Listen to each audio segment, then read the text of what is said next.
Hello everyone, it is time for another tag video that I was not tagged in, but I've kind of done one of these in the past. I forget what it was called, choose your own adventure tag maybe? I don't know. It's where, this is the Warband tag, where I make a warband. Because if there's one thing I like, well, I mean there's a lot of things I like, but one of those things is nerdy who would win discussions. Even though, for a lot of books, they completely miss the point, but you know what? They're still fun. And I am going to warn everyone right here. I'm not picking people that I necessarily like. I do really like some of these people, but I mean, I picked someone from a book, from a series I DNF'd here. I am going as nerdy as possible. I'm going one per author, because I saw Philip's video to inspire this, and I mean, it's kind of unfair warband-wise if I can just pick like a bunch of people from Overpowered series, and he can only pick like one Malazan character. And also, just for the heck of it, I'm not going to take anyone Philip took, which made it hard for Swordsman and Magician, because he took two of the people I likely would have taken, but I think I got actually maybe even better picks for both of those. But Swordsman was hard. He may have picked the best swordsman in fantasy. But anyways, because I saw Philip's, and he's like, this is my warband, let me know what your warband is, and if my warband is fighting Philip's warband, it can't have the same person, because that doesn't make any sense. So, yeah. This will be one per author, and it won't have anyone Philip has. Yeah. So, I'm gonna try and be nerdy and make it, like, basically as nearly as unbeatable as I can, with the obvious exclusion of omnipotent or omniscient characters, because that's just not fun. Yeah, I could just be like, Marvel, the one above all, but it's like, okay, let's go away. So yeah, those are the restrictions. And also, like, the people have to fit the role. Like, for Swordsman, I'm not going to pick a super powerful magical dude who has a sword. Like, yeah, I know Gandalf fights with a sword, but he's a wizard. So I will be picking people who I think inarguably fit their roles. Let's get into it.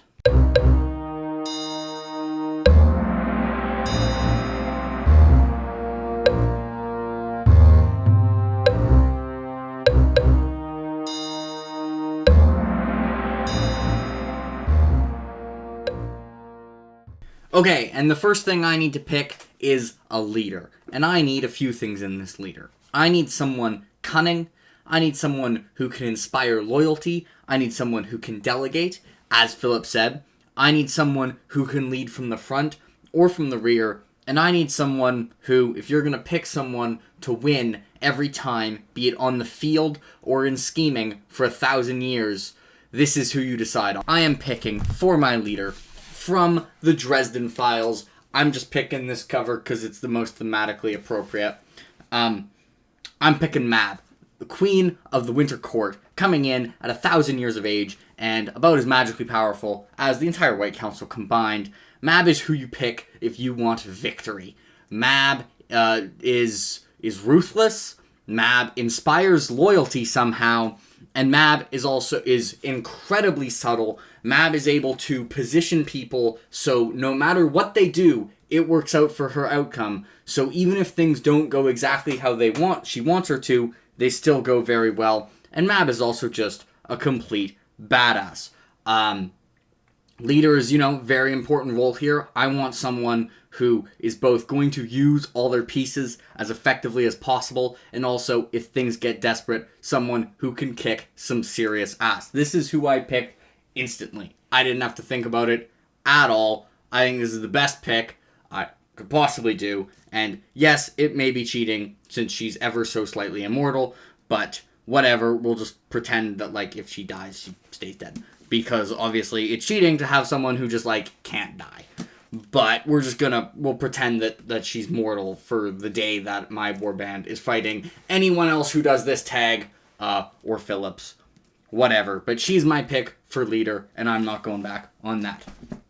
And next up, we have Champion. This is someone who is probably going to fight in any battles, but also, if I have a trial by combat or a challenge, this is someone who's going to fight a duel. And presumably, if they lose this fight, I'm going to die. So I want someone who will be able to kick basically anyone's ass, whether magic is involved or not. And because, maybe there's a trial by combat where, like, the weapons have to get chosen and magic is restricted. It could be, like, then a chords duel for Dresden, where weapons have to be chosen, and it has to be either like, magic or physical or just a battle of wills. It could be any other system of duels. So I want someone who has sheer willpower, has some kind of magic, and also is a ridiculously good duelist even without magic. I also want someone who is not just going to be like, screw this, Jake, I'm not going to fight for you. I want someone who's loyal, who will stick with me. And my choice is, from the Stormlight Archives, you think I'm going to say Adolin here. But no, I got someone who'll kick Adolin's ass. I am taking Talonel, the Bearer of Agonies, the Final Herald. And the person you know is a badass, even if you only read the prelude. Because it's like Talon tends to find himself in unwinnable situations. But sometimes he wins anyways. This man has been fighting an unwinnable war for 4,000 years. And he is among 9 other heralds who were all really good warriors beforehand and have all also been fighting this unwinnable war for 4,000 years. And of those 10 heralds, he is by far the most badass, and it isn't even close. I will take him against any other character in fiction. If you remember my previous version of this tag, I took Animander Rake, who I think is also a damn good pick, who'll beat basically anyone.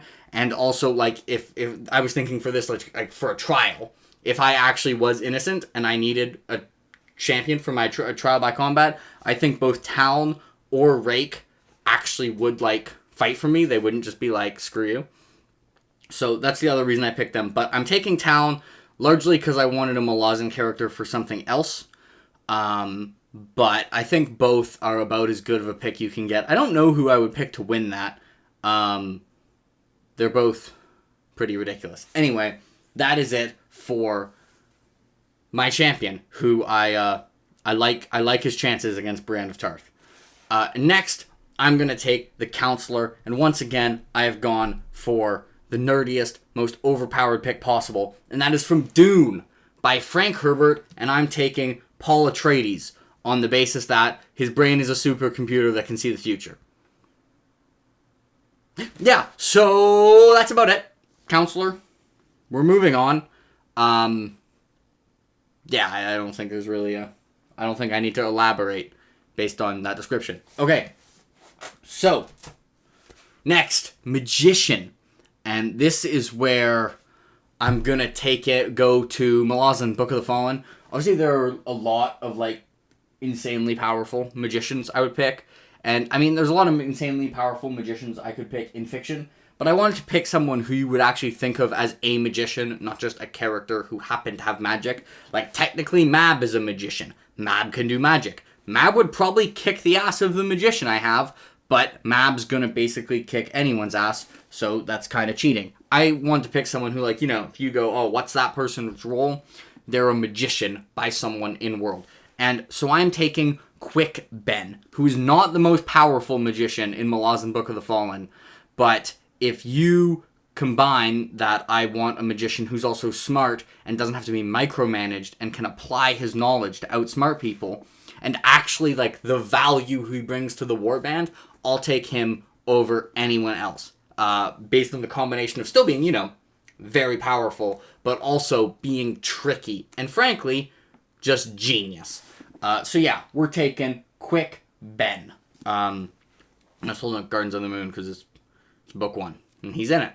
So yeah, that is my magician. And next up we have Swordsman. And this was the most difficult one because Philip took Dasim Yultor.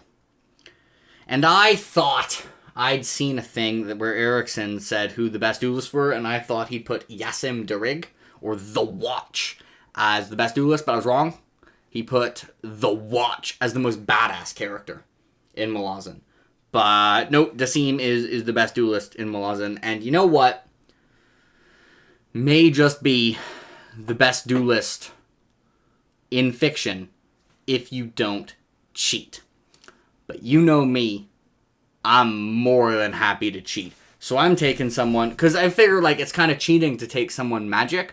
And usually if you take someone magic, you wouldn't think of them as a swordsman, because they're magic. And Amanda Rake is a very good swordsman. as a taunt, but they don't really fit it because they're also magic. But what if there was a series where everyone was magic?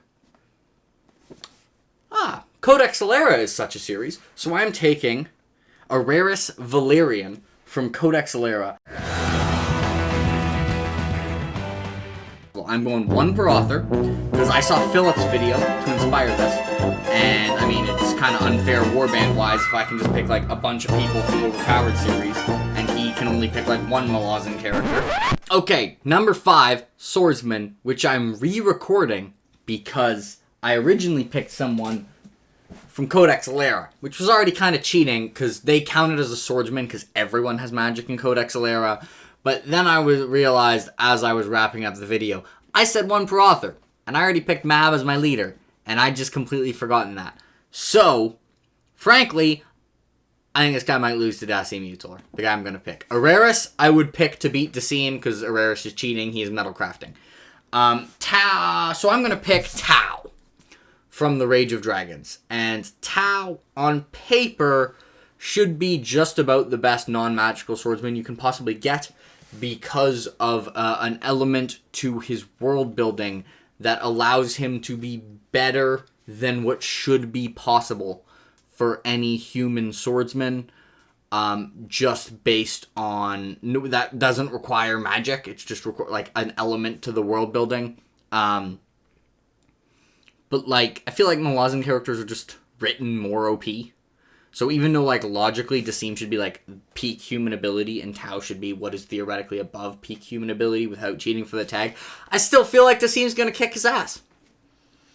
So I think I'm just gonna be like, whatever, Philip, you can win the swordsman one. But I honestly, I think Philip picked the best sword fight. If someone else is doing this tag and doesn't pick a Jim Butcher character, I think you can pick Araris Valerian from Codex Alera, and I think you can have the best swordsman who counts as a swordsman, not a magic person who happens to use a sword, just because of how the world works. But I think, since I'm sticking with my leader. I think the leader's the more important role than the swordsman.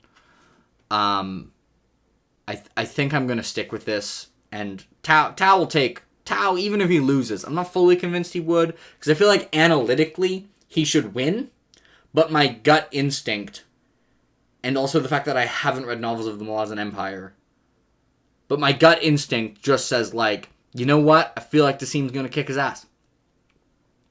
Which is not a case I should be making. I should be like, my dude's going to win, and analytically, here's why.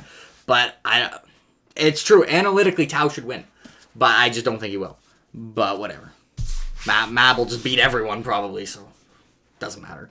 Mab can lead from the front, and we'll be fine. And next we have Axeman, and this is unfortunate, because Philip picked Fitz, which means if I pick someone, they're going to kill Fitz. And Fitz is my boy. But, you know what? We got to take someone. And there are a few people I considered here. I considered just taking Burrich, who I think is probably in his prime a better Axeman than Fitz. But then I was like, I don't think Burrich would kill Fitz. And I considered taking Logan Ninefingers, because, I mean, Logan Ninefingers I'm sure is fantastic with an axe. He doesn't usually use an axe, but Logan just kind of uses anything. So he's just really good at killing, but you don't really think of him as an axeman.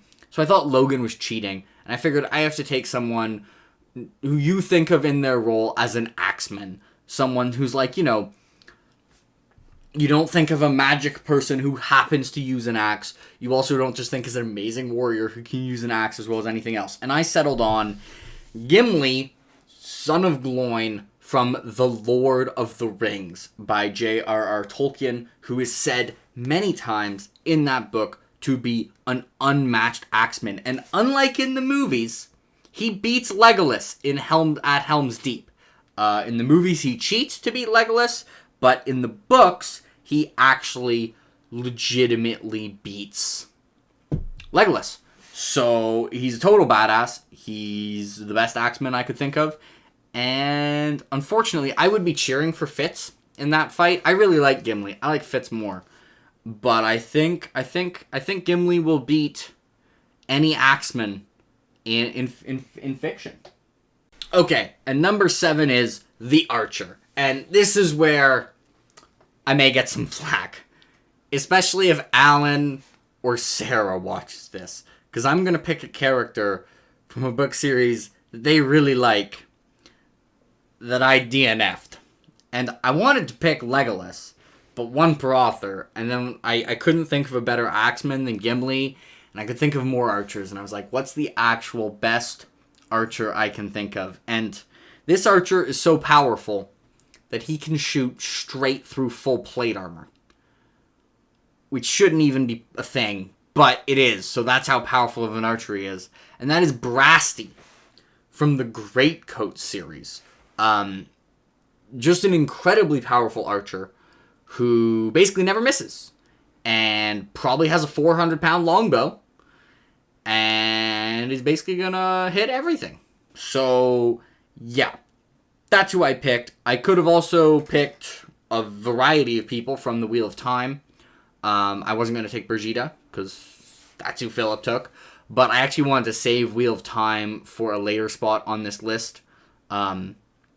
Because you'll see. But Wheel of Time, I mean, there's only 2 options left. And no, it's not Animal Companion. It's Wildcard. But, yeah. I am going to take Brasty for Archer, who should mess people up. And should also be good at training other people to be archers. So I'm pretty happy with that pick.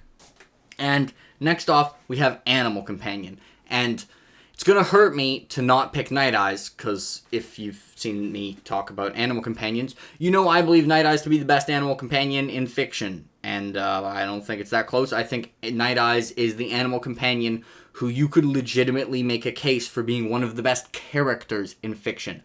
The reason Night Eyes is a compelling character is not just because he's a dog, and dogs are awesome, but because he's legitimately a psychologically complex character with incredibly nuanced flaws, relationships, development, and all of that. But, frankly, he's also just a wolf. And also, I don't want to see Night Eyes get hurt. So, I went between 2 people here. I also skipped Archer here, and the reason I skipped Archer is that I don't have a book, but I'm just going to edit this, and so you're going to... I'll just edit in Archer before this. Anyway, so for Animal Companion, I almost picked Saphira from the Inheritance Cycle, who's a dragon, who's really overpowered. Frankly, I don't have a good reason for not picking Saphira, other than... I think this character I'm picking, this Animal Companion, could beat Saphira. Extremely powerful animal companion. And that is Toad Killer Dog from the Black Company, the Chronicles of the Black Company, who I'm not going to say any details of, but you better call him Toad Killer Dog, because if you don't call him by his entire name, he will get angry, and he will mess up, I think, basically any animal companion that I can think of. And also, he's really cool. I love Toad Killer Dog. What a great character. That's a great example of Glenn Cook's imagination at work. And last up, we have the Wildcard, which I don't really know what restrictions there is, but I figure I have to pick someone slightly unstable, because it's the Wildcard. Someone who brings a lot to the table, but I don't think it's fair for me to bring someone stoic. So I took Rand from Wheel of Time, because, he's Rand. I'm not going to talk in detail about what kind of powers Rand has, but I'm sure a lot of you have either read Wheel of Time or don't care about Wheel of Time, but I'm still not going to talk about it. But, if you've ever read Wheel of Time or got far enough in Wheel of Time, Rand's going to be a good addition to this team. He might bring some internal conflict, but Mab's a really good manager. She'll be able to harness that and, send it off in the right direction. And people should be able to keep Rand in line. He also it'll be nice for him to not have to be the leader, and he'll probably be like, oh, nice, I don't have as much responsibility and pressure. He'll be a really good wild card, just because he's overpowered. Rand, one of the reasons I like Rand is he has the capabilities to solve almost most of his individual problems, but he just has so many problems to deal with in the Wheel of Time. His to-do list is 6 pages long, and each individual one he could do, but he's just oh my god, this is a lot. But for a warband, where it's just defeat that warband, he's gonna be a good addition to that warband. He's gonna mess people up. He probably a good chance he could solo a good portion of warbands. I mean, him and Mab. The other people, in all honesty, I guess Town's pretty badass. But the other people are basically here for decoration. I mean, Mab and Rand, and honestly, Town, he can take a break. He's earned it. I mean, his name is the Bearer of Agonies. So even if you haven't read Stormlight, you can be like, he's had a rough millennia or so. Yeah, it's Rand. I said, I'm picking a warband that I don't want anyone to win. I want people to see this tag and not go, I'm going to beat that guy's warband. I want people to be like, you know what? I think Jake's got me there. I'm just going to pick people I like. And I'm going to do that with Rand. So this is my warband. I, unfortunately, didn't pick anyone from any John Gwynn book, which is ironic because this, I forgot to mention this at the start. This is an original tag by the brothers Gwynn. Check out their channel. They are the sons of John Gwynn, who wrote books that you should also check out. They're pretty badass. But frankly, he doesn't have as many overpowered people as some others do. I guess some people from Bloodsworn could count as animal companions. But he has a lot of like only slightly magical people. So he just didn't end up getting a spot on here. I could have picked him for Swordsman, but I cheated for Swordsman. I don't specifically remember any Axeman. And the archery in Faithful the Fallen is kind of like not the hugest thing. I guess I could have taken Bletta, but I mean Brasty's a pretty overpowered archer. So, and I was like, I want to win. I know there is no winning here, but who would wins is my thing. I like these, and I was always gonna nerd out and just like try and min-max it, and pick like only use a series for things that I think they have a comparative advantage in. Anyway, I hope you all enjoyed the warband tag, and that me trying to just like pick the best one possible and not just picking people I like didn't make it kind of boring, but this was always gonna be what I was gonna do. Like for the choose your own adventure tag, I was confused why everyone picked Logan Ninefingers as their champion. Like, you might die if this guy loses. You're gonna pick someone who doesn't have magic. I don't know. I feel like if I'm gonna have someone who's fighting a trial that if they lose, I die, I'm going to pick, like, the most overpowered person I possibly can. Assuming I can't pick, like, Uriel from Dresden, who doesn't have free will. So, I guess Mab doesn't have free will. Whatever. She can still be the leader. That would be a reason she couldn't be a champion, though, actually, because she can't kill mortals. Whatever, she can nearly kill mortals, and then, someone else can walk around and finish them off. That's my warband. I think it's a pretty damn good warband. I think it's gonna be tough to crack. Like, it's gonna be a tough nut to crack. There were some really overpowered characters where I was like, could I fit those in? Especially antagonists. I was gonna pick the Lord Ruler, but I was like, I feel like he might be bad for team chemistry. Almost picked the Vord Queen, but I was like, no, Mab, one per author. Oh, crap, Aurelius Valerian is from Jim Butcher. No! I forgot, I'm supposed to tag people. I've signed off on this video like 3 times. I generally don't tag people on tags, because it's like, if you want to do the tag, do it. If you want, you can do what I done, and don't take anyone from my warband, and I want to see, like, come up with a reason why your warband could defeat mine. I challenge anyone who has a channel watching this to make a warband that can beat my warband. With the same rules I have with Philip. You can't do multiple by an author, because if you can do that, then yeah, obviously you can beat mine. You can just take a bunch of people from more overpowered series. The thing that makes it hard is balancing, because it's like, once you take someone from an author, you can't take anything else by that author. So, like, where are you going to take from Malazan? Where are you going to take from Jim Butcher? Which Stormlight Archive character? Which Lord of the Rings character? Is Smaug an animal companion? Anyway, so I don't know who to tag.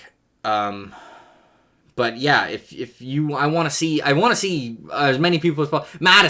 Madison Goodyear. I want to see you come up with a warband that beats my warband. Let's see it. Come at me, Madison. Yeah. And Kyle. I want you to try and beat this warband. Come at me, bro. Yeah. Okay, I tagged people. I did my job. Now actually buy.